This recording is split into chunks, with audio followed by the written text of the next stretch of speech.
Olá, este é um podcast sobre o filme O Exorcista, filme norte-americano do ano de 1973, considerado por muitos como o melhor e maior filme de terror de todos os tempos. E eu tenho que concordar com essas afirmações, porque esse filme, além de ser, como eu já disse, o melhor e o maior filme do gênero terror de todos os tempos, ele é um divisor de águas na história do cinema, principalmente do subgênero de terror sobrenatural. Porque esse filme, porque antes dele, a gente tinha basicamente, em termos de terror, se a gente for fazer um retrospecto da história do gênero terror do cinema, o gênero de terror no cinema começou ali no início do século XX, né? Com os filmes de monstro, tipo Frankenstein, Drácula, Nosferatu, filmes de monstros. Aí depois a coisa foi progredindo. Aí por volta da década de 60 a gente começou a ter o subgênero de terror psicológico, psicose. Depois veio o Bebê de Rosemary, que apesar de ter também uma pegada sobrenatural, ele é mais psicológico do que sobrenatural. Mas eu ainda vou falar sobre o Bebê de Rosemary em algum momento. E aí depois, 5 anos depois de O Bebê de Rosemary, chegou O Exorcista, que abriu portas para grandes clássicos de terror sobrenatural, como por exemplo Poltergeist, O Fenômeno, James Carrey, A Estranha também, e muitos outros, né? E assim, você destrinchar tem um monte assim, mas eu acho que o que mais aterrorizou a galera depois do Exorcista foi o Poltergeist de 82, que eu ainda vou assistir esse filme, ainda pretendo falar sobre ele aqui, né? Produzido pelo nosso querido Steven Spielberg. Mas agora voltando para o Exorcista, né? Este filme ele teve mais de um ano de gravações, só para vocês terem uma ideia, né? E quando um filme ele é gravado assim por tanto tempo, é comum que alguém morra no meio do processo. É comum que aconteça algumas coisas estranhas, só que o pessoal começou a atrelar essas coisas ao filme. E aí começaram a falar que o filme estava sendo amaldiçoado por conta do tema que é de possessão demoníaca, né? Esses filmes de terror antigo, hoje em dia você não vê tanto, mas antigamente tinha muito essa coisa de tal filme foi amaldiçoado, com Poltergeist aconteceu a mesma coisa, Invocação do Mal. Esses filmes, principalmente nessa pegada sobrenatural, tem muito disso. Mas assim, tem o Corvo também, que não é necessariamente terror, que o pessoal diz que é amaldiçoado porque o ator principal morreu no meio das gravações. Mas isso daí é uma outra história. Mas enfim, o Exorcista, como eu já falei, né? O pessoal atrelou as coisas que aconteceram nos bastidores a questões sobrenaturais, maldições, o que por um lado foi bom, porque aumentou o hype do filme, sabe? A propaganda boca a boca. Isso fez o pessoal ficar mais interessado em o filme, porque o pessoal é assim, não pode ver um fervo acontecer que já quer ir atrás. Se alguém falar, o capeta aparece no meio do filme, o pessoal vai ver só porque alguém falou isso. Ou seja, o pessoal, em vez de sair correndo, vai. Aí é que vai mesmo. O pessoal adora uma desgraça, né? Perdão da palavra. Mas enfim, né? E o filme já começou a gerar burburinho ainda enquanto estava sendo rodado, né? Vamos dizer assim. E porque teve o livro, né? O livro O Exorcista, lançado em 1971. O livro foi escrito pelo autor William Peter Blatty, que até então não era tão conhecido da grande massa, né? Ele ficou famoso mundialmente por conta desse livro, que 2 anos depois, né, virou o filme, o clássico que a gente conhece, né? Eu li o livro, vou fazer aqui, vou dar aqui minha opinião breve sobre o livro. O livro ele é muito bem escrito, de 1 a 5 estrelas, eu dou 5 estrelas. Eu achei o filme, assim, a linguagem do livro, ela é muito boa, ela é muito clara, objetiva, direta. Minha única crítica é porque a história ela demora um pouco para se desenrolar. O mesmo acontece no filme, mas aí é questão de roteiro, né? O diretor do filme, que é o William Friedkin, ele basicamente seguiu o roteiro do livro. Se você for ver, é um dos poucos casos em que o filme seguiu à risca o livro. Eu ouso dizer que o filme é... Fazendo um comparativo aqui, do Exorcista livro versus filme, eu ouso dizer que o filme, na minha opinião, o filme ele é assim, os dois estão no mesmo patamar, mas eu vou dizer que o filme ele é um pouquinho melhor porque ele tem alguns personagens um pouco inúteis, né? Algumas situações que tipo não merecem destaque que no filme eles cortaram. Né? Quem lê o livro sabe do que eu estou falando, principalmente a parte do detetive. O detetive aqui no filme até que ele é legalzinho, mas no livro ele é muito chato, muito chato. Ele fica se enrolando e voltando, as mesmas discussões bestas. Enfim, no livro eu não gostei dele, não. Mas no filme aqui, como ele nem tem tanto espaço de tela, você até acha ele um querido, até é legal. Mas no livro, não. Dá não. Tem até a continuação desse livro, né, que é Legião, também do William Tarbell, claro, mas é óbvio que eu não vou ler esse livro ainda, mais sabendo que o livro é protagonizado pelo detetive, aí é que eu não vou querer mesmo. Eu já achava chato as partes dele no livro do Exorcista normal, imagine uma continuação que o protagonista é ele. Não, Deus me livre, não, passo longe. Mas enfim, eu sei que em podcast passado eu falei que eu não ia falar desse filme, porque eu tinha um certo preconceito e também um certo medo, trauma. Eu vou falar a verdade, naquela época eu me cagava de medo ainda desse filme. Superados os traumas, principalmente por conta da leitura, né, e muita terapia, hoje em dia eu posso falar desse filme tranquilamente, sem medo de ser feliz ou infeliz, né. Mas enfim, como eu falei, o livro, a leitura é muito boa, eu recomendo. Eu recomendo ainda mais você ler o livro antes de ver o filme, mas para quem já viu o filme, o livro funciona igual. Para alguns até melhor, não sei, vai de cada um, mas se eu for recomendar para alguém que quer conhecer essa história, nunca viu o filme, eu recomendo primeiro que leia o livro, que o livro é muito bom. Mas agora aqui voltando, né, pro filme em questão. O filme ele é dirigido, como eu já falei, pelo William Friedkin. O William Friedkin ele foi chamado para dirigir esse filme, justamente porque no ano anterior, no caso em 1972, ele ganhou um Oscar pelo filme Operação França. Operação França, filme de 1971. O filme é muito bom, filme de ação. Quem sabe eu já vi esse filme, eu vi ele e o segundo. O segundo não é dirigido pelo William Friedkin, não. Pelo William Friedkin, não. É dirigido por outro diretor lá que eu esqueci o nome. Mas os dois são bons, mas o primeiro, obviamente, é melhor, né? E assim, eu ainda pretendo em algum momento fazer um podcast sobre Operação França, que também é um filme genial. Na minha opinião, a direção do William Friedkin no Exorcista ela é muito boa, mas no Operação França é sensacional, porque aqui no Exorcista ele segue um roteiro. E o roteiro, tanto para quem leu o livro quanto para quem viu o filme, toda a história tem três partes: começo, meio e fim. O começo e o meio é meio arrastado. Eu sei que tem gente que fala, mas é porque tem que contar a história, detalhar assim, eu entendo. Mas assim, o ritmo, ele é lento, não tem jeito. Acabou o segundo arco, quando vai para o terceiro arco, que é o arco que vai finalizar a história de todos os personagens, aí é que a história começa a correr. Na verdade, a história começa a correr na metade da história, mas enfim, ela tem um tempo que começa muito lento para depois começar a andar. Ela não começa já num ritmo. Eu não estou dizendo que tinha que começar já com a menina loucona lá, não. Nada disso.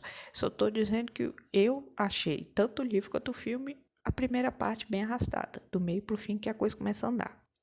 O que não tira o mérito de ser um grande clássico, tanto o livro da literatura quanto o filme como um clássico do cinema.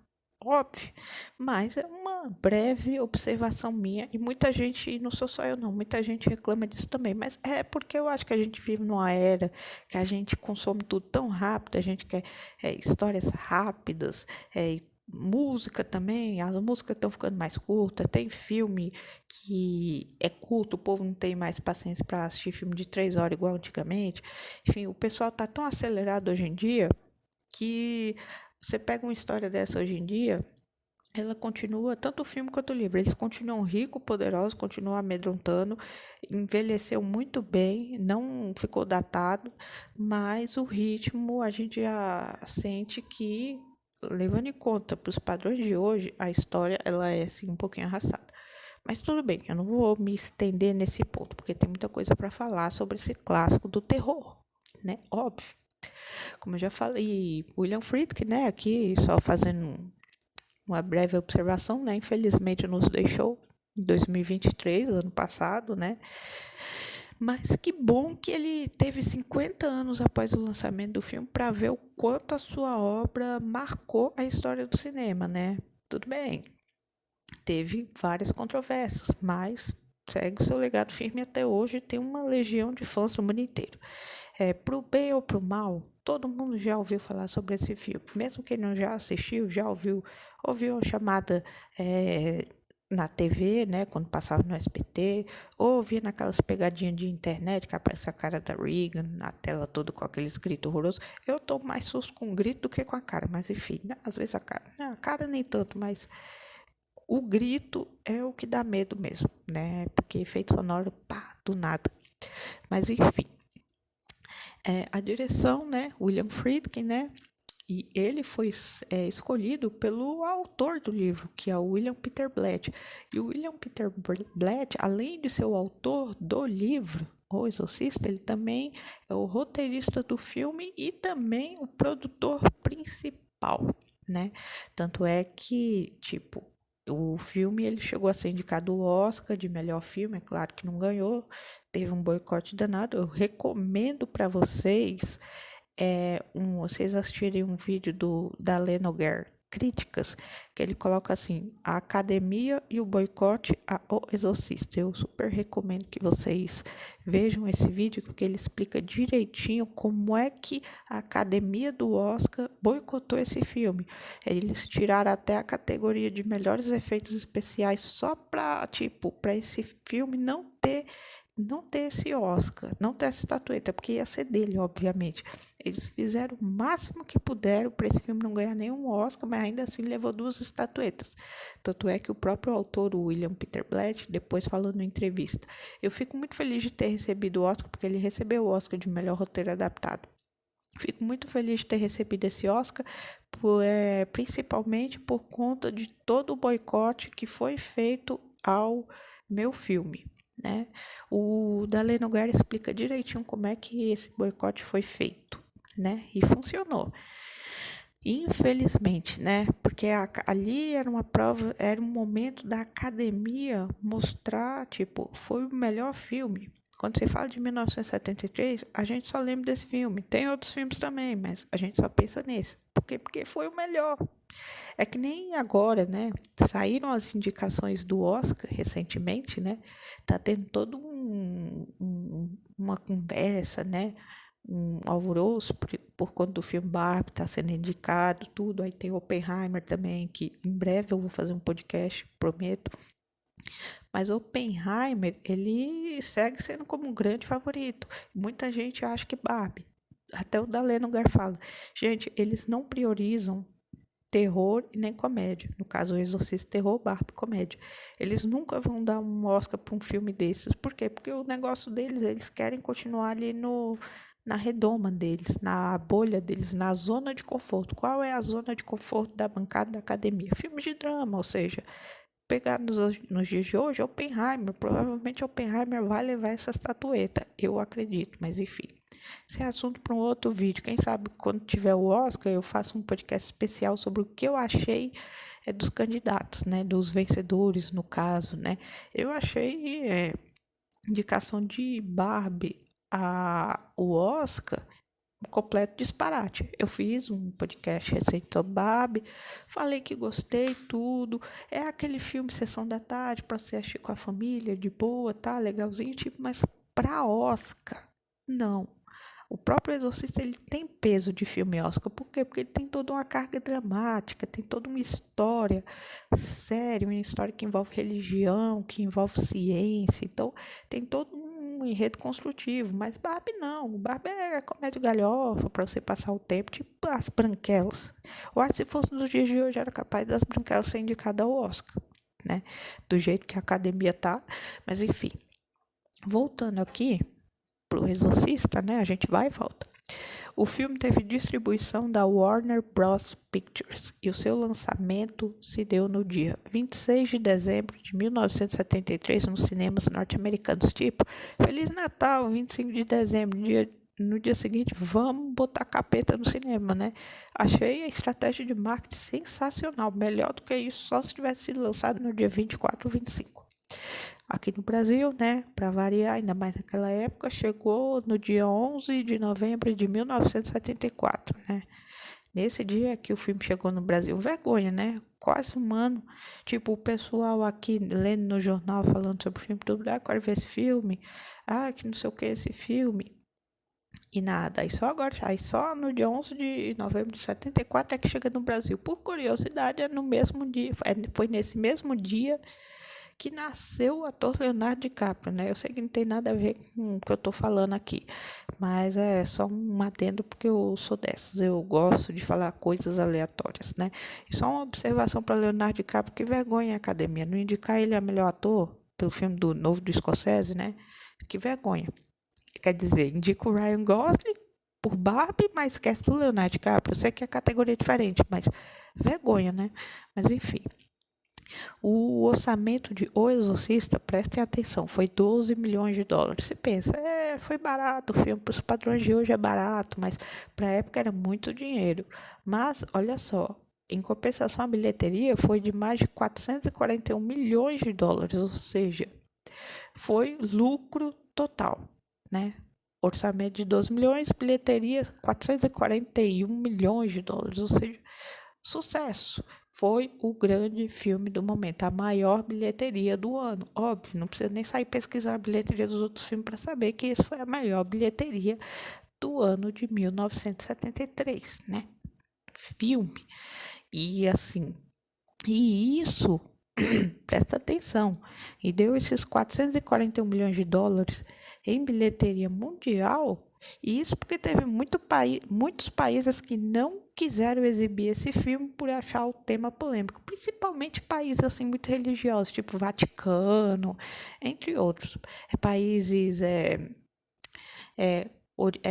orientais, aquele que tem também aqueles países muçulmanos, esses países assim muito religiosos, principalmente esses países não quiseram passar o filme por ser polêmico, né?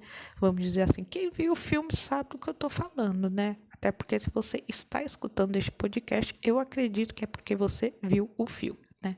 Mas se não viu, não tem problema também, que nem eu já tinha falado antes. Todo mundo já viu alguma coisa desse filme, nem que seja aqueles joguinhos de susto ou alguma imagem por aí no YouTube ou na TV, enfim.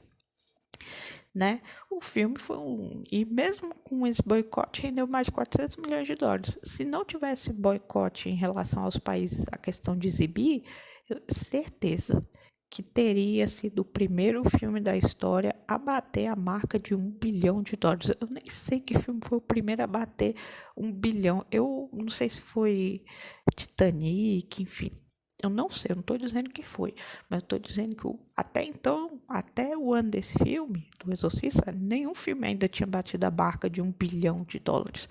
Então, tipo, se não tivesse tido esse boicote com o sucesso que estava tendo, rapaz, tinha batido 1 bilhão facinho, né? Infelizmente não foi o que aconteceu, mas que nem eu falo, né? Bilheteria e qualidade não quer dizer nada. Quer dizer, às vezes quer dizer, porque o Exorcista teve bilheteria alta e o filme é de uma ótima qualidade. Titanic teve uma das maiores bilheterias do mundo e a qualidade também é impecável, né? Então, às vezes, bilheteria e qualidade coincidem, mas às vezes não. São raros os casos em que isso dá certo. Mas agora que vamos ao elenco do filme, né? As grandes pérolas, as estrelas desse clássico icônico, tá? Vamos lá.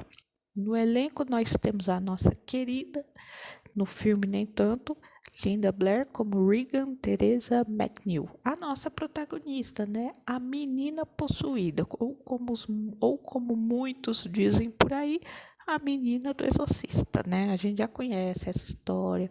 A menina de 12 anos, mega tímida, que começa a brincar com o tabuleiro de Ouija. E aí, a partir desse tabuleiro, abre-se uma porta para o mal, né? Esse portal do mal. O tabuleiro de Ouija ele já é visto como um instrumento para entrada de coisa ruim na sua vida. No caso dela é o demônio. O demônio do filme é o Pazuzu, né? No filme não é falado isso, mas tem a estatueta dele no filme, aparece uma vez ou duas, mas no livro deixado bem claro que é esse demônio, Pazuzu, né? Que entra no corpo da Regan, né? Com um objetivo claro. Quem assiste o filme ou quem lê o livro sabe que o objetivo dele, muita gente interpreta como que ela é apenas um objeto, né? O demônio usa a menina apenas como objeto para atingir o padre Damien Carras, interpretado pelo ator Jason Miller. Mas, para mim, a menina, ela é usada como objeto não para atingir apenas o Damien Carras, né? Ela também é usada para atingir o padre Lancaster Mary, que é interpretado pelo querido Max von Sydow, né? Que infelizmente nos deixou em 2020, né? Jason Miller também já faleceu em 2001, pelo que me consta a pesquisa. Né? E também quem acaba sofrendo nessa situação toda é a mãe da Regan, que é a Chris MacNeil, interpretada pela nossa querida Ellen Burstyn, que teve a pachorra de aceitar participar desse novo Exorcista Devoto, que foi lançado recentemente. Eu vi várias críticas, spoilers do filme, e realmente é ruim mesmo. Aí você fala, mas você nem assiste. Gente, você não precisa assistir um filme. Às vezes você não precisa assistir um filme para saber que é ruim. Você não precisa comer merda para saber que é ruim. Tem coisa que só de você ver você já sabe, né? Falaram que era um presente em nome dos 50 anos do filme, uma homenagem. O Dalai Nogueira, eu recomendo de novo. Vão assistir a crítica do Dalai Nogueira sobre o Exorcista Devoto. Ele vai falar, ele até fala lá, tem um áudio do vídeo que ele fala assim: se esse é uma homenagem para o Exorcista clássico, se isso é uma forma respeitosa, só o diabo mesmo para dizer como é que seria a forma desrespeitosa, né? Eu dou muito. Os comentários, vocês têm noção que o diretor David Gordon Green, eu acho que esse é o nome do diretor desse novo Exorcista, ele conseguiu deixar o Dalai Nogueira, que é o cara mais gente boa do YouTube, deixou ele putaço. Vocês têm noção disso? Não é qualquer um que consegue essa proeza. Vão lá assistir depois o vídeo do Dalai Nogueira, né? Sobre a crítica de O Exorcista Devoto, que esse vídeo virou um clássico atemporal do YouTube. Eu super recomendo que vocês vão lá assistir. Eu já perdi a conta de quantas vezes eu vi. É sensacional. O cara, ele é fera mesmo nas críticas mesmo. Tá tão bom quanto a crítica da Isabela Boscov, também, que é outra querida. Mas voltando aqui pro elenco do filme, né? Do clássico, do que é bom mesmo. Nem eu falei, né? Na minha opinião, o demônio usa a menina Regan para atingir os padres Damien Carras, né? Que é um padre perturbado, que tá perdendo a fé por conta da doença da mãe. E também para atingir o Lancaster Mary como uma forma de vingança, porque no passado, porque o Pazuzu e o Lancaster Mary, eles têm um passado, né? No caso, o Mary, ele fez um exorcismo de outra pessoa, não sei quantos anos antes do exorcismo da Regan. E ele conseguiu vencer o demônio. Aí o demônio usa a menina como um objeto para ele ir lá de novo tentar exorcizar e dessa vez ele acabar vencendo o padre, né? Mas eu vou chegar já na parte de spoiler. Se bem que eu não vou me preocupar com o negócio de spoiler, não. O filme tem 50 anos, gente. Pelo amor de Deus, eu vou dar spoiler adoidado aqui. Então, tipo, o filme tem mais de 50 anos, gente. Pelo amor de Deus. Vai fazer 51 agora. Não, né, gente? Eu acho que tem-se uma regra de prazo para spoiler. Passou de tantos anos, passou de 10 anos, para mim já não conta mais não, já teve tempo suficiente para ver. Enfim, né, que nem eu falei, a Regan, né, a menina possuída, a Ellen Burstyn, que é a Chris MacNeil, né, a mãe da Regan, né, que sofre o filme inteiro por ver a filha cada vez mais adoecendo e não conseguindo ajuda, né, tem todo o dinheiro do mundo para os médicos investigar o que está acontecendo com a filha dela e não se chega a lugar nenhum, até que chega um ponto de ela, Chris, uma mulher ateia, recorrer à igreja católica para ajudar a filha a ficar bem, né, bem curada, saudável, aquela coisa toda. E assim, é triste ver, né? A gente vai se compadecendo junto com o sofrimento da mãe e da menina, obviamente. Jason Miller, como eu já falei, padre Damian Carras, né? Ele é padre, presta atenção. Ele é padre, psiquiatra, boxeador e nas horas vagas vai tomar umas no bar e fuma também, né? Esse padre, ele é vida louca. Ele é o famoso pau para toda obra.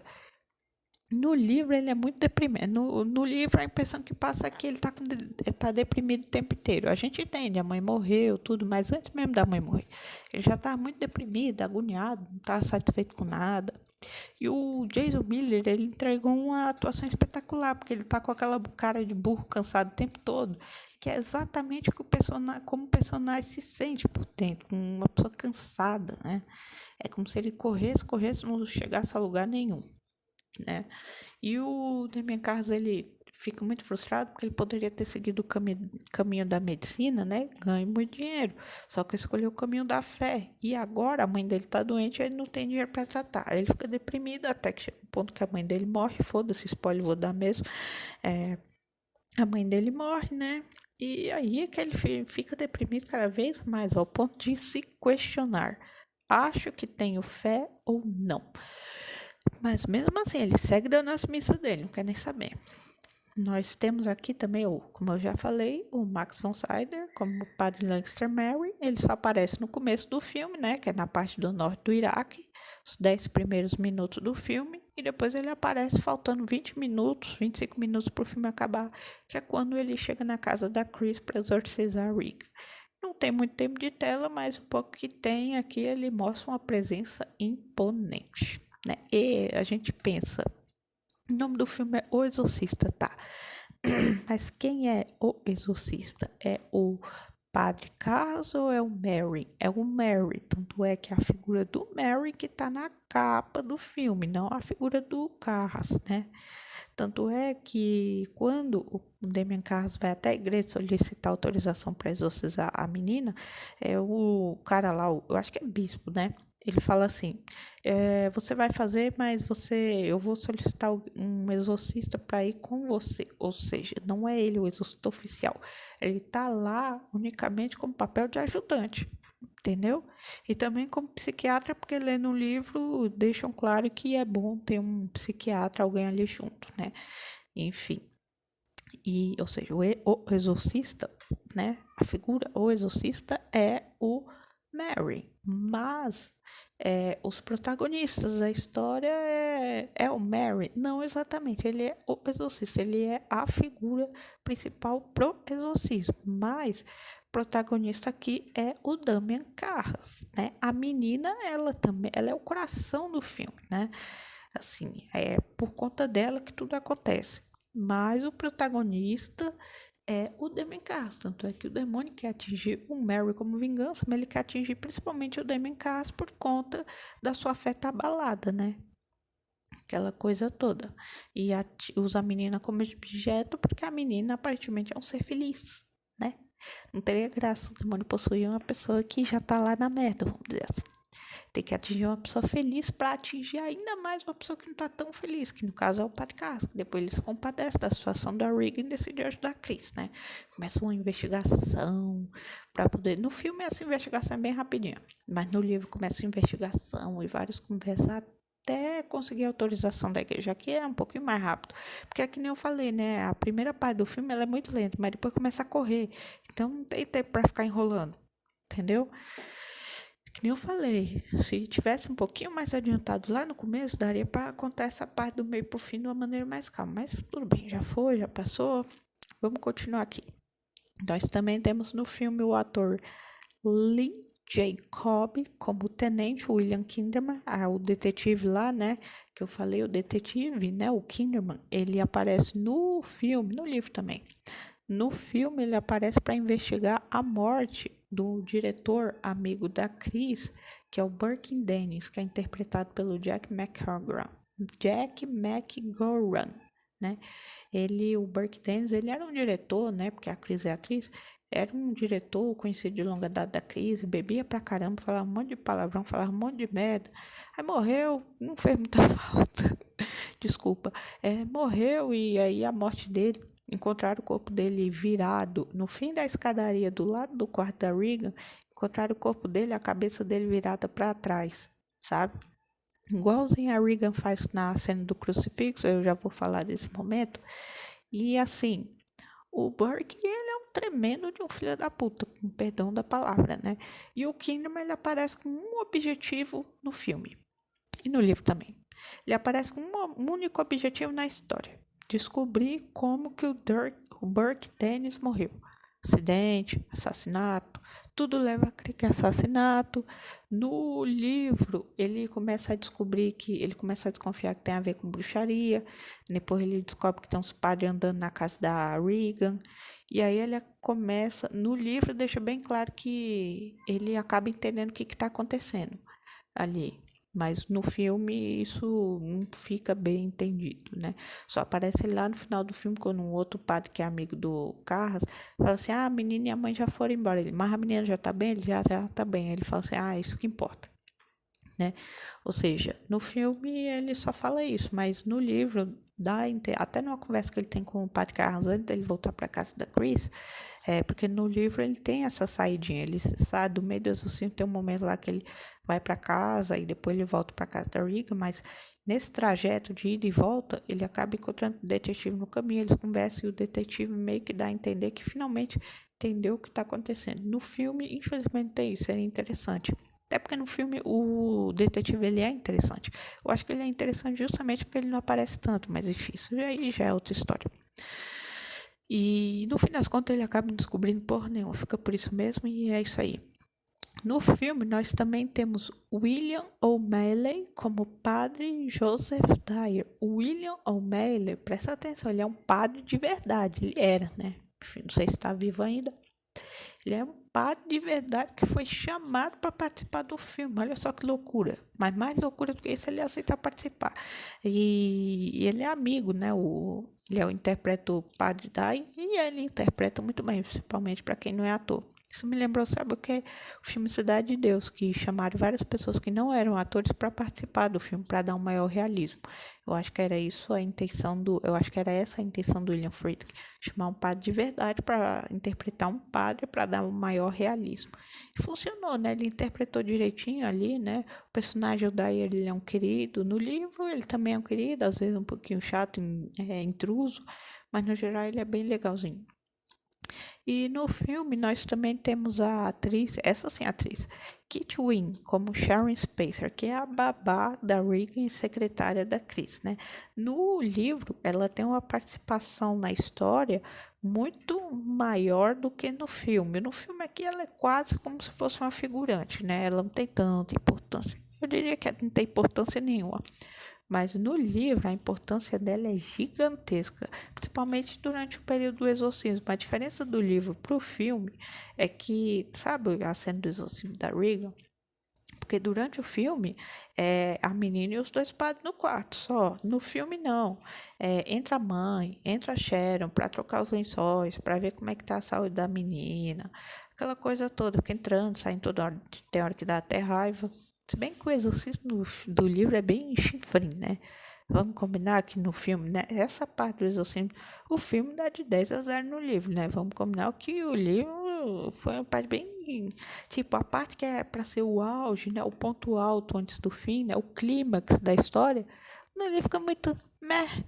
Mas aqui no livro ficou muito meh. Mas no filme, rapaz, acabou entregando uma sequência de cenas mais assustadoras da história do cinema, né? Principalmente quando ela gira a cabeça e levita. Mas enfim, no filme a Sharon ela quase não aparece, mas no livro, rapaz, a história é outra. E aqui para finalizar, no elenco, né? Uma questão, a parte de apoio. Nós tivemos a Eileen Dietz como o rosto associado ao demônio Pazuzu e nós tivemos a Mercedes McCambridge como a dubladora da voz do demônio Pazuzu, sabe, no filme. Quem assistiu o original, com áudio original, sabe o que eu tô falando. Que a voz da Regan fica completamente mudada quando ela tá possuída. Então, foi essa Mercedes McCambridge que dublou essa parte. Até tentaram distorcer a voz da Linda Blair, mas não funcionou muito não. Aí decidiram contratar. E a Mercedes McCambridge, ela é atriz, hein? Detalhe.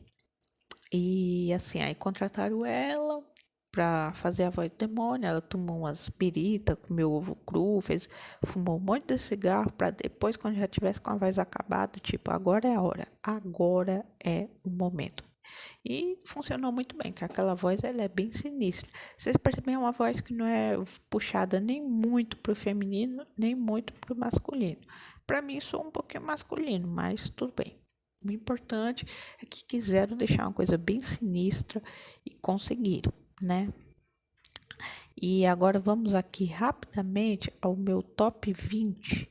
Top 20 mesmo, porque clássico é clássico, a gente tem que analisar o máximo de cenas possíveis. Vamos ao nosso top 20 melhores cenas do filme O Exorcista, clássico de 1973. Então, vamos lá. Em 20º lugar, eu fico com a cena em que o padre Carras conhece o detetive William Kinderman. É que nem eu falei, né? Esse detetive ele aparece aí com um único objetivo. Qual é? Descobrir como Burke morreu, né? Ele desconfia de um assassinato. No fim das contas, ele não descobre porcaria nenhuma e fica por isso mesmo. Mas ele conhece o William Kinderman, porque o William Kinderman vai até onde o padre Carras está se exercitando. É tipo um campo lá, sabe? De tênis, de beisebol, acho que é beisebol. E aí o padre Cássio tá lá correndo, se exercitando, aí o William Kinnaman vai lá, eles começam a conversa, né? Começa a conversar de filme, aliás, o Kinnaman passa a história toda procurando alguém para ir pro cinema assistir filme com ele. Que bom que no final o padre Dyer acaba aceitando e assistir um filme com ele, né? Porque o homem já tava desesperado, né? Tipo, vai sozinho, cara, pelo amor de Deus. Mas eles queriam uma companhia e depois falar de filme. Nesse ponto, no filme, nesse ponto, eu gostei muito dele. No livro, você até depois de um certo ponto, puxando as memórias do filme, você até gosta um pouco dele. Mas é que nem eu falei, no livro ele é muito inconveniente. E agora, em 19º lugar, eu fico com a cena em que o Kinderman visita a Chris para falar sobre a misteriosa morte de Burke. No filme, o detetive ele visita a Chris para falar do Burke, ele visita ela uma vez, que é essa cena, né, da visita dele, é a cena que antecede a cena do crucifixo. Ele visita ela uma vez. No livro, ele visita ela duas vezes. Ele visita ela a primeira vez para se apresentar e falar, depois ele volta em outro dia para falar mais ainda do assunto, e aí é que vem a cena do crucifixo, ou seja, o diretor cortou, ele fez uma espécie de junção. No livro são dois encontros, são duas visitas. O Friedkin decidiu resumir isso em uma visita, o que para mim ficou muito melhor. Gente, eu vou ficar. No momento que eu senti que tem que comparar com o livro, eu vou comparar, porque eu tô com o livro fresco na cabeça até hoje. Eu li esse livro já 4 vezes, mas enfim. E o Kinderman, o diretor, William Friedkin, decidiu. Não, no livro nós temos ele indo visitar ela 2 vezes. No filme, aqui, como a gente já tá com mais de 1 hora de filme em tela, vamos fazer isso em uma visita. E tá bom assim, né? Porque esse Kinderman era chato pra cacete. E aí ele vai lá, visita a Chris, fala da morte do Burke, fala que ele morreu com a cabeça virada. Aí depois eles conversam um pouco sobre a filha dela, fala que a filha dela tá doente, ninguém sabe ainda o que tem. Ele fala, tomara que ela melhore. E aí eles conversam mais um pouco, ele pede um autógrafo pra ela e tal, aí depois ele vai embora e aí vem a cena do crucifixo. Eu já vou falar dessa cena logo daqui a pouco. Em 18º lugar, eu fico com a cena em que a Chris descobre que a Regan brinca com o tabuleiro de Ouija. E é quando a Regan, né, ela diz para a mãe que ela se comunica com um tal de Capitão Howdy. A princípio, a mãe acredita que esse Capitão Howdy não passa de um amigo imaginário da filha. Até aí tudo bem. Eu já acharia estranho de estar falando com uma pessoa que ninguém vê, né? Mas Hound, para quem lê o livro, sabe que o nome do pai da Regan é Howard. Então, Hound seria uma espécie de... Seria como um apelido para Howard, né?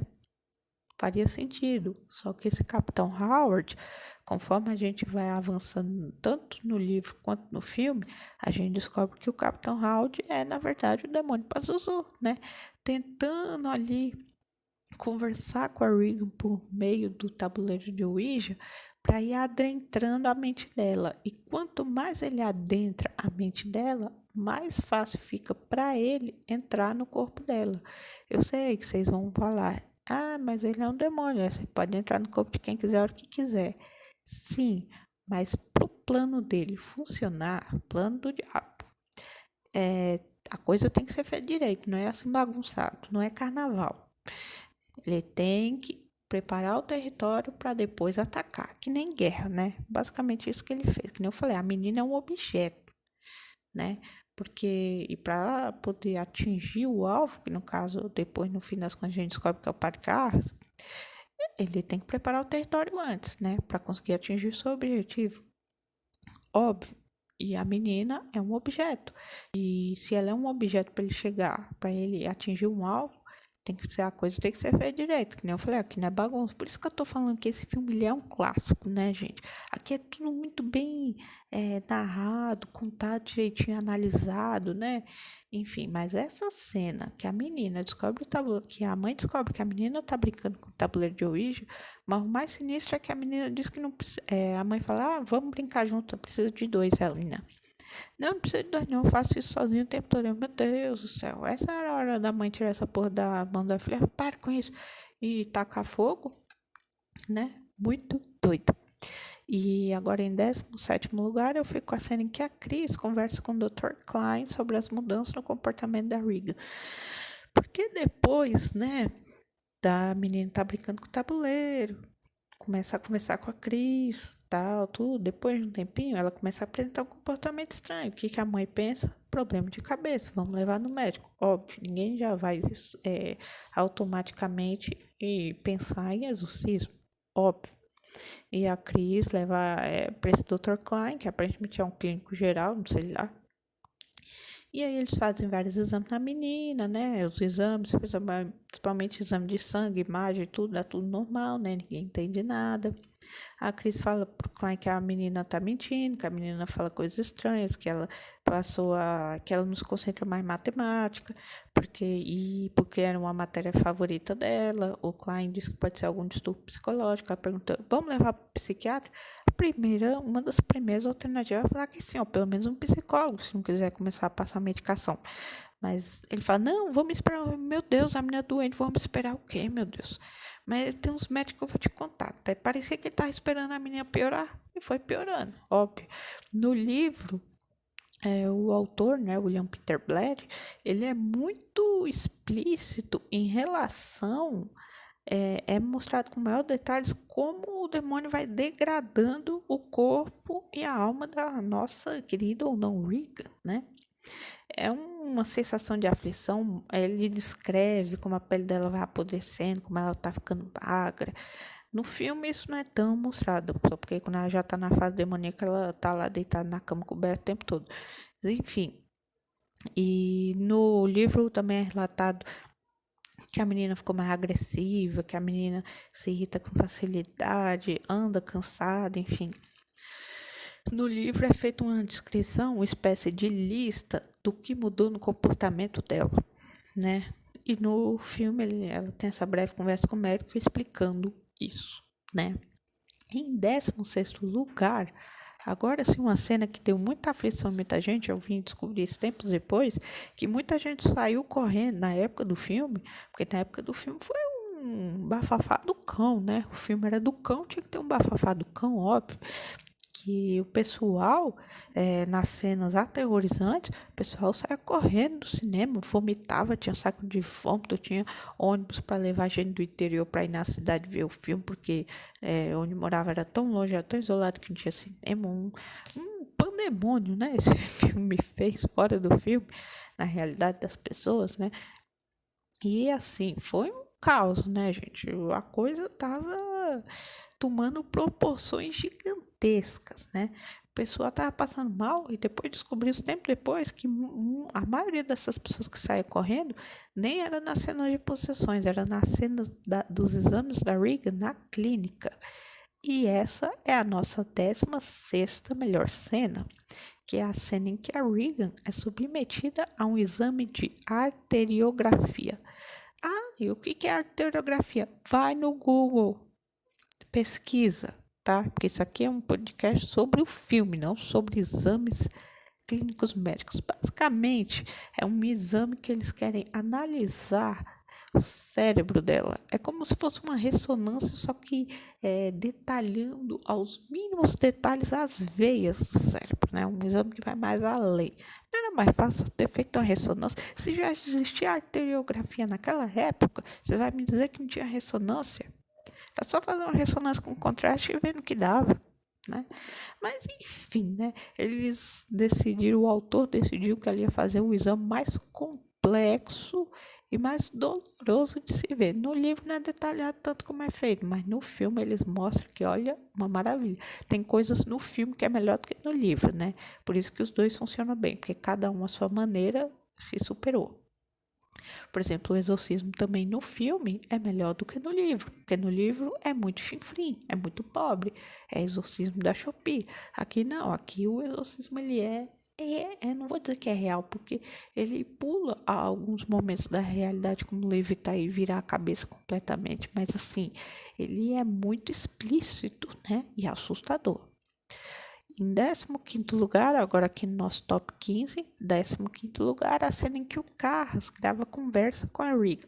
É quando já começa o processo dele de fazer investigação na menina para poder provar para a igreja que ela está possuída, para aí sim eles liberarem ele para fazer o exorcismo da menina, porque é que nem ele fala quando ele encontra a mãe da Regan a primeira vez, ele fala assim.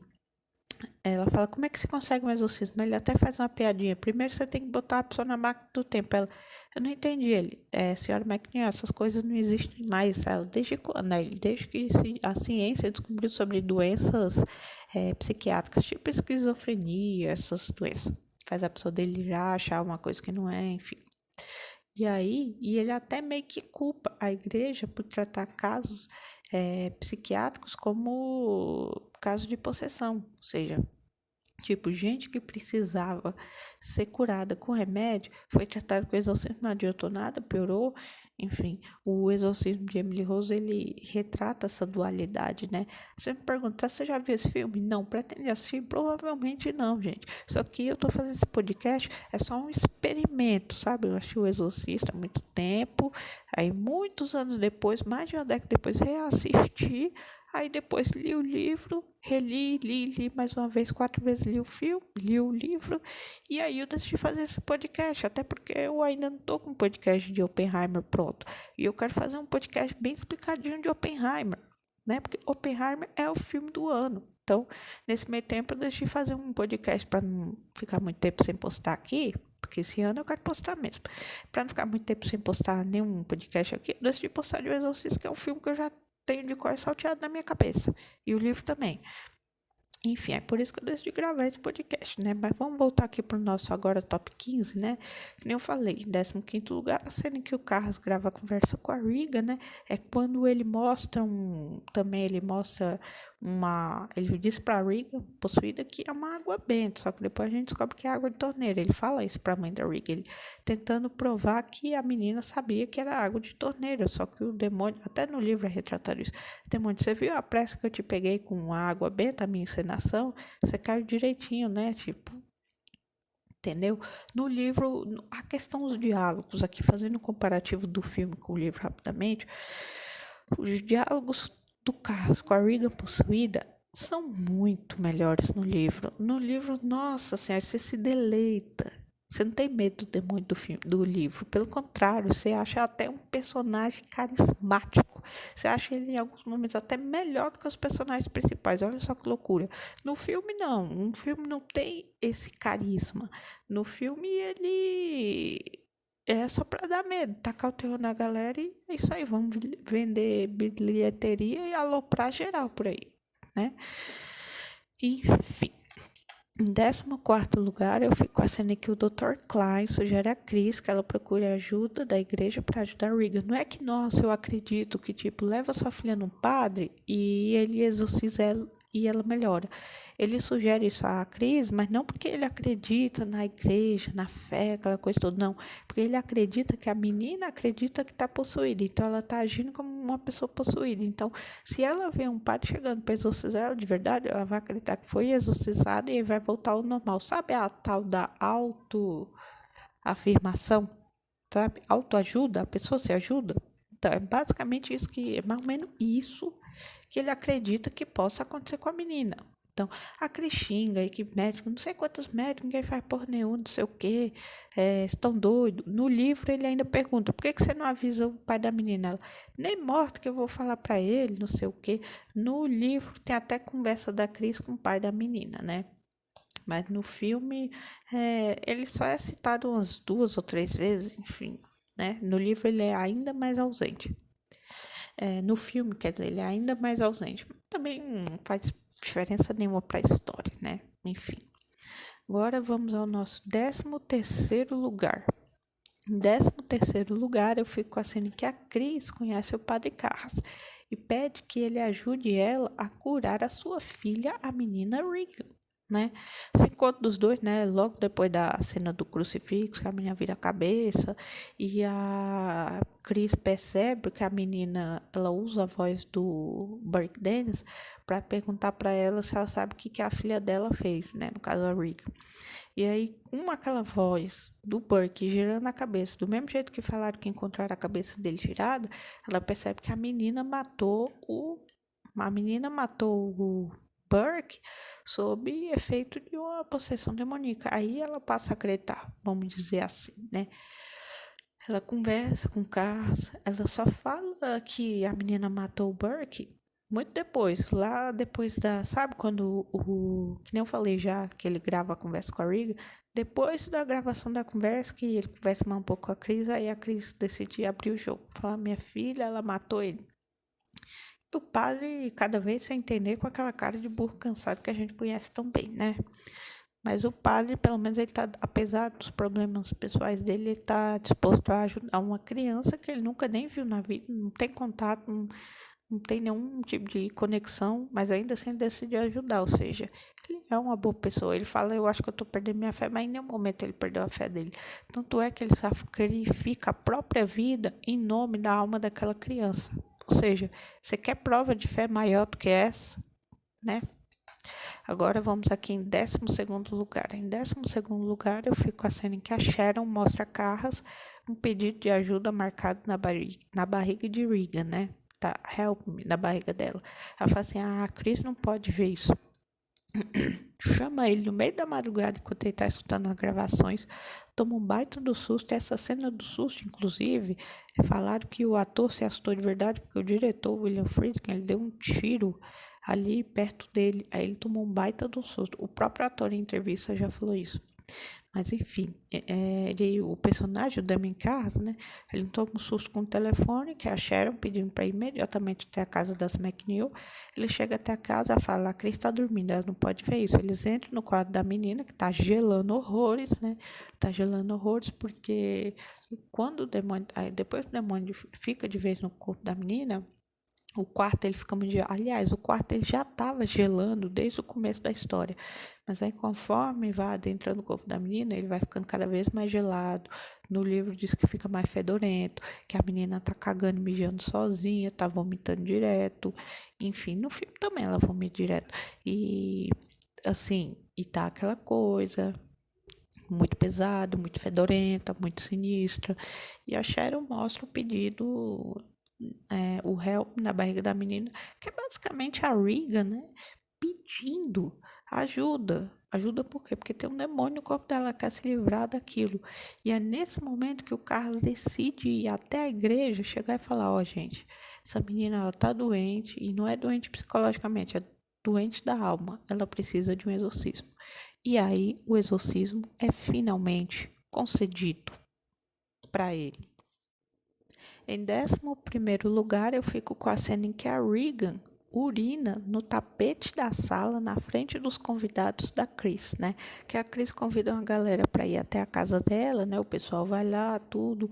Aí no meio dessa festa o Burke Dance cria uma briga lá com o Carl, que é o mordomo da casa da Chris, né? E aí depois que o Burke vai embora bêbado, falando um monte de merda, né? Escroto. Aí a Chris vai com a Sharon até um piano, que tem um padre tocando, que é o padre da e outro pessoal lá. Estão cantando, tocando, aquela coisa toda. Até que, de repente, do nada, aparece a Regan, né? E ela fala para um cara que é astronauta, ela diz assim, você vai morrer lá em cima. Tipo, quando ele for pro espaço, ele vai morrer e não volta. E aí, na mesma hora, ela começa a fazer xixi no meio do tapete, né? Uma coisa legal, bacana de se fazer na frente dos outros, né? Não é todo dia que você vê uma pessoa fazendo xixi na sua frente, do nada, assim, com a cara bem broxante e você não entendendo nada, né? Não é todo dia que se vê alguém fazendo xixi no meio do tapete, no meio da sala para um monte de gente. Normalmente criança mija na cama, não no tapete. Mas enfim, a Cris pede desculpa para todo mundo, né? E diz que a menina tá doente. Aí depois, na sequência, depois disso, aparentemente todo mundo foi embora, né? A empregada, né? Sempre a empregada, que é a mulher do Carl, a Willie, tá lá tentando tirar o xixi do tapete. Aí a Regan começa a gritar desesperada, a mãe entra no quarto e é quando pela primeira vez a gente tem uma manifestação real de possessão, no caso poltergeist, que é a cama sacudindo pra cima e pra baixo, e a menina lá desesperada, e a mãe se joga em cima da cama. Aquela cama pra mim tava mais pra touro mecânico do que, enfim, sei lá. E é isso. Em 11º lugar, fica a cena do mijão da Regan no meio da sala. Agora vamos aqui rapidamente ao nosso top 10. Esse top 20 tá ficando muito longo. Mas em 10º lugar, agora sim, Padre Mary fica frente a frente com a estátua de Pazuzu, que é a cena inicial do filme, quando ele está prestes a ir embora do norte do Iraque, porque ele tem que voltar para os Estados Unidos, porque ele sente que um chamado ele receberá em breve. Qual chamado que é? Exatamente, o exorcismo da Regan. Ele não sabe quem ela é, mas sabe que vai precisar ajudar alguém. Né? No livro isso fica bem claro. E aí, a esse momento do filme, né, que é o padre olhando para a estátua, e aí faz uma transição para o ocidente, ou seja, Estados Unidos, Washington, né, que é onde a Regan mora com a sua mãe, Chris McNeil, em Georgetown, Washington. E essa cena do padre em frente a frente com a estátua, para mim é muito marcante. Ela tem uma fotografia linda e fica em 10º lugar para mim, como melhor cena, 10º lugar. E em 9º lugar, eu fico com a cena em que o Merry conversa com Carras antes de iniciar o exorcismo da Regan. Essa cena é sensacional, porque ele deixa bem claro, ó. Vamos perguntar só o que for necessário, não vamos estender muito conversa, não vamos dar ouvido para ele. O demônio é mentiroso. Ele fala verdades, mas também fala mentiras. Ele vai misturar ambas para nos deixar confusos e nos atacar, né? Ele manda essa conversa para ele. É claro, tem um outro momento de outra conversa, mas eu não coloquei aqui no meu top 20, não. Que é quando eles dão o intervalo do exorcismo. Ele fala, eu não entendo por que essa menina. Por que essa menina? Isso não faz sentido. Aí ele fala assim, o problema não é a menina, ela é apenas um objeto. O demônio ele quer atingir as pessoas em volta da menina, né? As pessoas que não entendem como é que o mundo quer fazer as pessoas desacreditar de um mundo em que existe um Deus que permite que isso aconteça com a pobre criança, né? Esse diálogo é sensacional. Mas o diálogo antes do exorcismo, para mim, é a 9ª melhor cena do filme. Diálogo simplesmente sensacional. A impressão que passa é que o Mary é mais psicólogo, mais psiquiatra do que o próprio Carlos. Olha só que loucura, né? E o Mary é só o exorcista, o Carras que é o psiquiatra, mas é o Mary que tem que ficar segurando os B.O. do Carlos o tempo todo. Se acalma, não presta atenção, não fica ouvindo, não fica olhando. E o Carras lá, com aquela cara, né? Com aquela bela cara. Mas enfim, né? Em 8º lugar, agora sim. Em 8º lugar, a Regan sofre a primeira possessão na frente da mãe dos médicos, né? Aquela cena que ela vira o olho, fica branco, dá um tapão nos médicos, né? Ela simula com perdão aqui da palavra, mas vou ter que falar, ela simulou a masturbação. No livro fica bem explícito, no filme eles não mostram direito, né? Nessa cena teve uma dublê, né? Que fez a simulação, né? Porque a Linda Blair era muito nova, tinha o quê? 13 anos na época do filme, enfim. E essa é minha oitava melhor cena. Em sétimo lugar, eu fico com a cena em que a Regan é submetida a uma sessão de hipnose, né? Essa cena da hipnose é a cena que antecede o primeiro encontro do Padre Carras com o William Kinderman, né? Essa cena da hipnose, ela é bem curtinha, tem o que, uns 3 minutos, mas ela é muito... É um momento em que os médicos, eles tomam um susto, né? Eles ficam com medo mesmo da Regan, porque na cena lá da primeira possessão, eles acharam que ela estava tendo uma espécie de surto psicótico, uma espécie de espasmos musculares, mas aqui não. A menina aparentemente tá calma, mas ela começa a ficar com a cara bem pálida, ela começa a ficar com fedor saindo da boca, ou seja, eles começam a sentir medo mesmo. Aí do nada ela me pega e aperta as partes do cara, aperta a rola do cara do nada, do psiquiatra. O psiquiatra cai no chão e a menina parte para fazer um boquete nele, né? E aí agarram a menina e ela fica gritando, todo mundo gritando, e é uma loucura, e é grito pra cá, grito pra lá, é uma gritaria dos infernos, né? Literalmente, né? Esse demônio aí, ele é um péssimo visitante, revirou a vida da família McNeil de cima pra baixo, né? Deixou todo mundo de cabeça pra baixo, todo mundo muito louco. Em sexto lugar, eu fico com a cena em que o carro se atira da janela do quarto da Regan. E por que ele faz isso? Porque quando ele entra no quarto da menina, ele encontra o Mary morto. Tenta ressuscitar, ele não consegue. Ele vê a menina lá possuída de canto rindo, e aí ele agarra a menina, né? Começa a trocar soco com ela. É isso mesmo. É exatamente um padre psiquiatra descendo a porrada numa criança que tá possuída por um demônio. Apesar dele estar querendo atingir o demônio no corpo, não se esqueça que o corpo é da menina. Então a gente está falando de um homem adulto, religioso, que entende da mente humana e que luta boxe agredindo uma criança. É isso mesmo que vocês estão ouvindo, né? Ele senta a porrada no demônio que está no corpo da Regan. E aí ele chama o demônio pro corpo dele para deixar a menina em paz, né? E aí o demônio atende à vontade do Carlos, finalmente seu objetivo foi concretizado. E aí entra pro corpo do Carlos e o Carlos numa forma de salvar a menina. Né? E se salvar também, eles decidem se atirar da janela. Foda-se, vou morrer mesmo, tipo, já perdi minha mãe, não sei se eu tenho fé, mas é nessa atitude que ele prova que tem fé.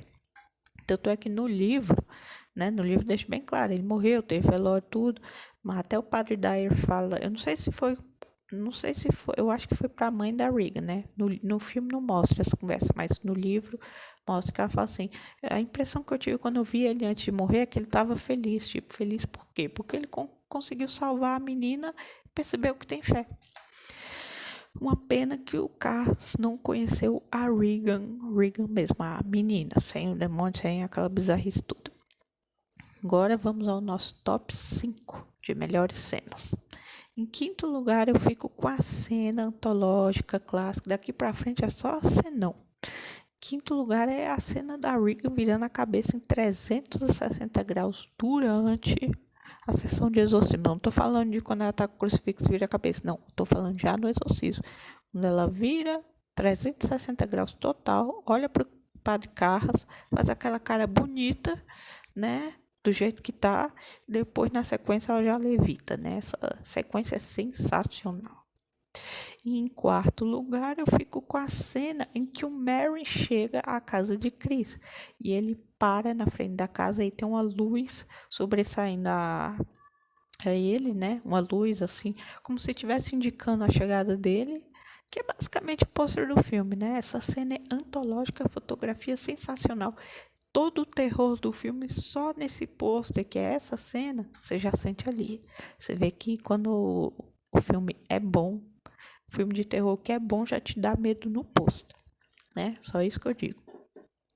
Agora aqui rapidamente ao nosso top 3, né, de melhores cenas. Terceiro lugar, foi difícil fazer esse top 3, mas a gente tem que conseguir de algum jeito. Em terceiro lugar, eu fico com a cena em que a Regan vomita na cara do carro. Eu ia falar carro. Terceiro lugar, vamos recapitular. Terceiro lugar, a cena em que a Regan vomita na cara do carro, né? Todo mundo já conhece essa cena antológica, né? No primeiro encontro deles, não tem o que descrever.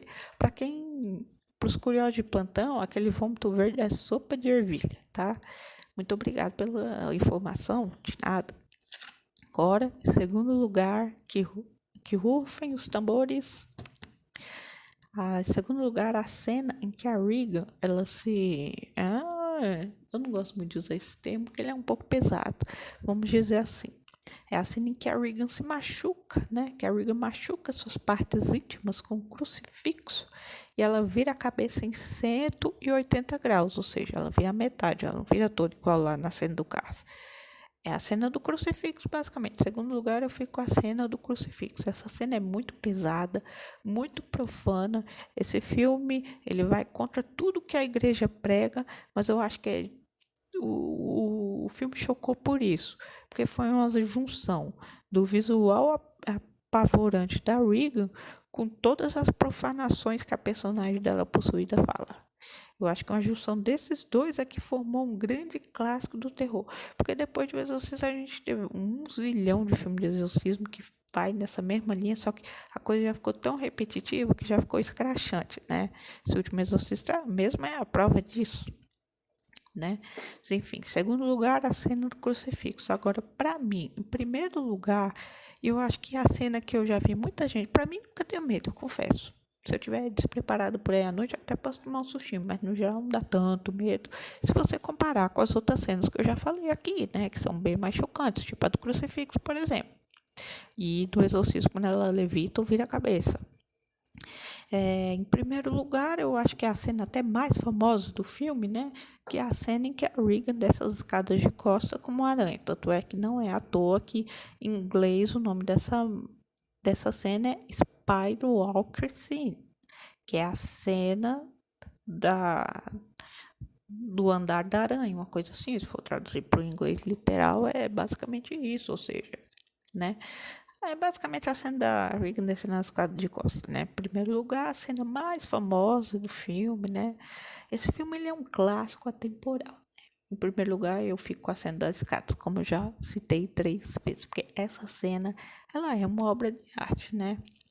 Por falar, teve cabo. Essa cena, inclusive, porque esse filme foi lançado em 1973, né? Mas essa cena só foi incluída no relançamento do filme no ano 2000, né? Porque aí o diretor pode tirar digitalmente os cabos. Essa cena não apareceu no filme original porque apareciam os cabos, né? Aí não ia dar credibilidade pro filme, né? Aí só em 2000, com a tecnologia avançada, é que eles conseguiram tirar os fios digitalmente.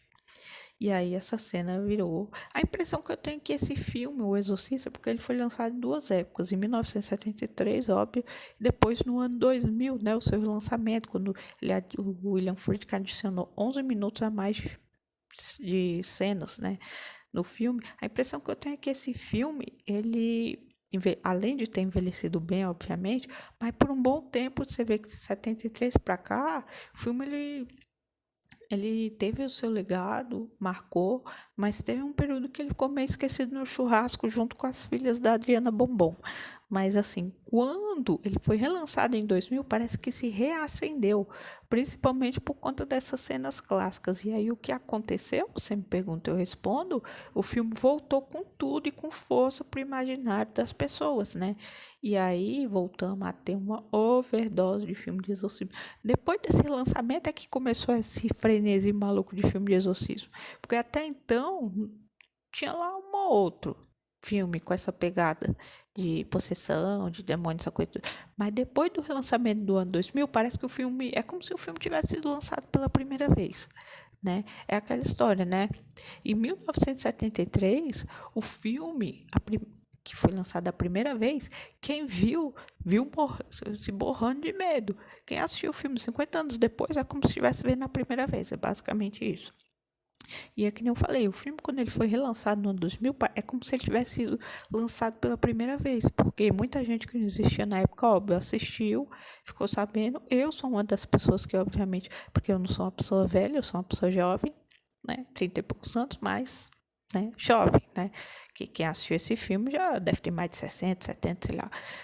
Muita gente nem deve existir mais, enfim. Igual o elenco do filme, que só sobrou a mãe e a menina.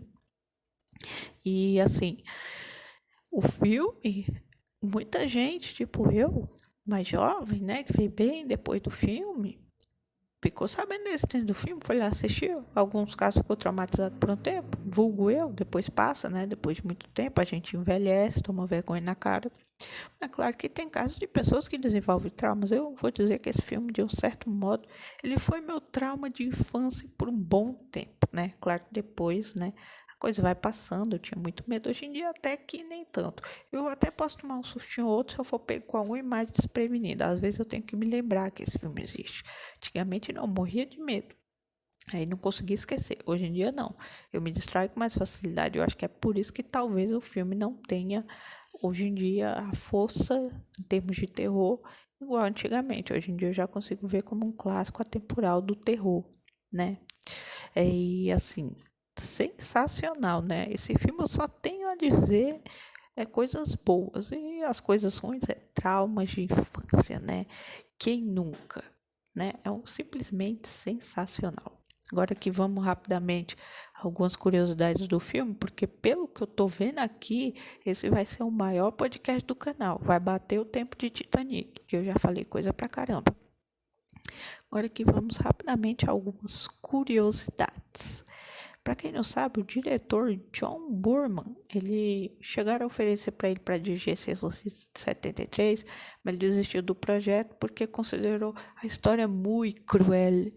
Mas, entretanto, todavia, ele aceitou dirigir o Exorcista dos Hereges, que foi uma verdadeira bomba nuclear na história do cinema, né? Tipo, o primeiro foi um clássico atemporal, o segundo foi uma desgraceira só, e não no bom sentido da coisa. Para quem não sabe, a atriz Ellen Burstyn, ela só aceitou atuar em O Exorcista com uma única condição, que a sua personagem não dissesse a frase "Eu acredito no demônio", contida no roteiro original. Os produtores atenderam e aí tudo bem, né? Tudo bem, né? Para quem não sabe, o quarto onde foi gravado, o quarto, né, o quarto da menina, ele teve que ser constantemente refrigerado para poder capturar a respiração dos atores. Para isso, foram usados 4 aparelhos de ar-condicionados, todos ligados simultaneamente. Imagine o frio da porra que estava nesse lugar. A própria Linda Blair falou em várias entrevistas. Todo mundo ficava ali com roupa de frio, jaqueta, um monte de roupa, e eu só de camisola e calcinha, tipo. Isso quando ela estava coberta no lençol, mas mesmo assim era só um lençol, né? Um frio desse, parece que a temperatura estava em graus negativos, eu não sei quantos exatamente, mas estava muito frio, né? Vocês reclamam quando chega a 10 graus, né? Mas muito pior é quando tá 40, 50 graus e tem gente morrendo em show, vocês sabem do que eu tô falando, né? Aquela tragédia no show da Taylor Swift, tipo, ou é frio, o povo tá morrendo, ou com frio demais, ou com calor demais, né? De todo jeito é ruim. Para quem não sabe, na sequência em que a personagem da Ellen Bush, a Chris McNeil, é arremessada para longe pela sua filha, já em estado de possuimento, vamos dizer assim, né? Que é na cena do crucifixo, né? Quando a menina pega, dá um tapão e joga a mãe longe, a atriz bateu com cox contra a cama, né?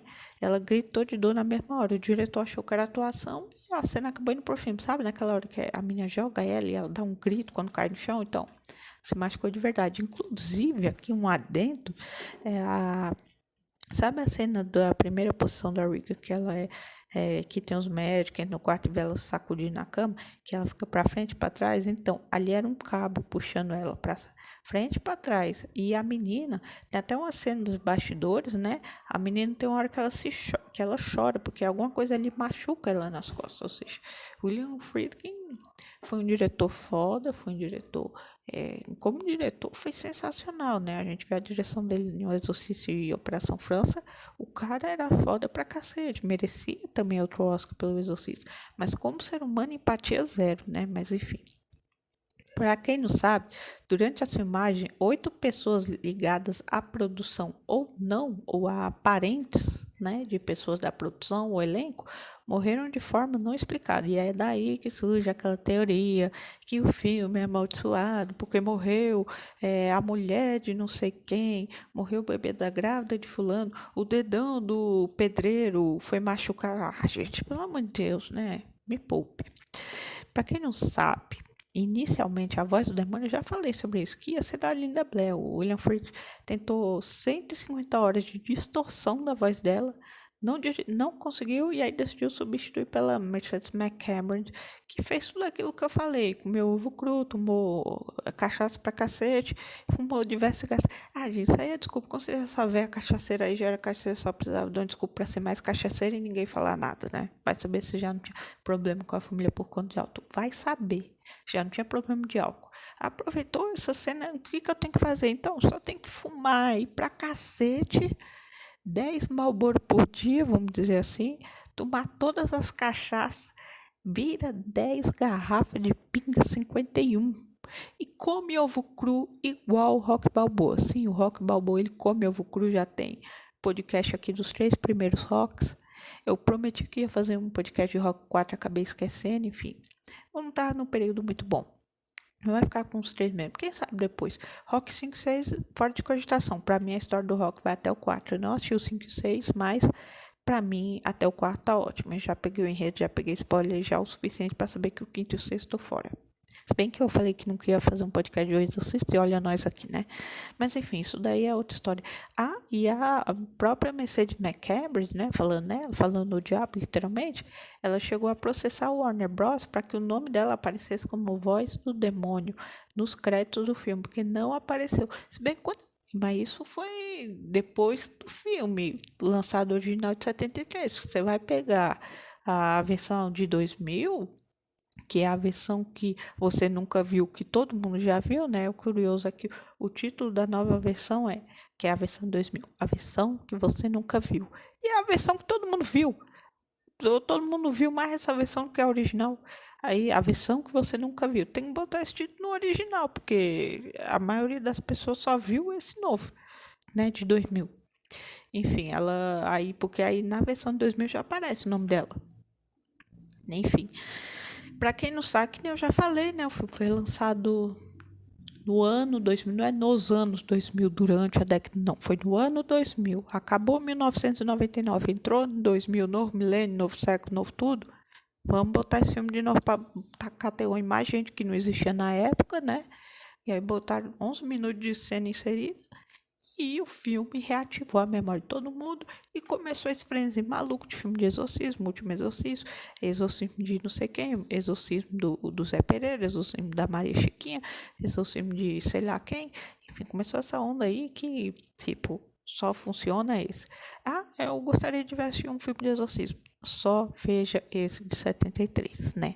De preferência a versão 2000, que é a versão que todo mundo viu, diferente do que diz no subtítulo da nova versão, a versão que todo mundo viu, sim, né? Porque o resto esquece, né? Porque esse foi o primeiro filme, porque o que veio depois disso só veio bomba, mas em termos de sequência direta, nós tivemos o Exorcista 2 Heróis, de 77, que foi uma bomba nuclear, né? Hiroshima e Nagasaki sairiam correndo antes de serem atingidas. Depois nós tivemos o Exorcista 3 de 90, que, segundo os críticos, foi um pouquinho melhor, porque teve a direção e roteiro do William Peter Blatty. Mas eu não pretendo falar desse filme, não. É que nem eu falei desse aqui, o clássico de 73, eu ainda vou falar, porque ele é o clássico, ele é atemporal, ele é o maior e melhor de todos. Não é que ele é o maior e melhor de todos, é porque ele é o melhor, o resto é só lixo. E tem também o Exorcista do início de 2004, aí teve uma prequela do Exorcista, que é um outro de 2005. E, meu Deus do céu, esse povo não cansa, não. E aí depois teve o Exorcista de Volta, agora de 2023, né? Que a personagem do original só voltou a Chris McNeil, que também o que fazem com ela ali, eu não, esse spoiler, porque o filme é recente, eu não vou dar, mas bem que spoiler de filme ruim aviso, né? Mas enfim, não, o que fizeram ali foi horrível. Eu peguei todos os spoilers, gente, porque eu não vou perder meu tempo assistindo essas bombas. Que nem eu falei, só tô fazendo esse podcast de O Exorcista de 73, porque foi o único que eu vi. É um experimento, principalmente quando eu li o livro, né? E como eu tô com tudo fresco e ainda eu quero fazer um podcast de Oppenheimer, eu queria lançar alguma coisa para não ficar muito tempo sem, porque esse ano eu tô empenhado em lançar mais podcasts, né? Enfim, de curiosidade é essas, né? Que nem eu já falei. Também vou postando aqui, que nem tudo que eu já falei. Agora que vamos rapidamente às indicações e vitórias no Oscar de 1974. O filme foi indicado a melhor filme, melhor diretor, William Friedkin, melhor atriz, Ellen Burstyn, melhor ator coadjuvante, Jason Miller, melhor atriz coadjuvante, Linda Blair, melhor fotografia, direção de arte e edição. Não ganhou nada, como eu falei, só foi indicado. Mas a vitória veio para melhor roteiro adaptado para William Peter Blatty e melhor som, né? Ou seja, mesmo com todo aquele boicote que eu falei que teve, vão assistir o vídeo da Lena Guerra depois para entender melhor, ainda conseguiu levar 2. Mas o Globo de Ouro, eu gosto mais do Globo de Ouro do que do Oscar, porque, ó, do Globo de Ouro aqui, de 74, né? E o Globo de Ouro é sempre antes do Oscar. Do Globo de Ouro ganhou melhor filme, melhor diretor para William Friedkin, melhor atriz coadjuvante para Linda Blair, melhor roteiro para William Peter Blatty. As indicações: melhor atriz Ellen Burstyn, melhor ator coadjuvante Max von Sydow, melhor revelação feminina Linda Blair. Poderia ter ganhado essas 3, sim, mas as principais, que é roteiro, filme, diretor, né?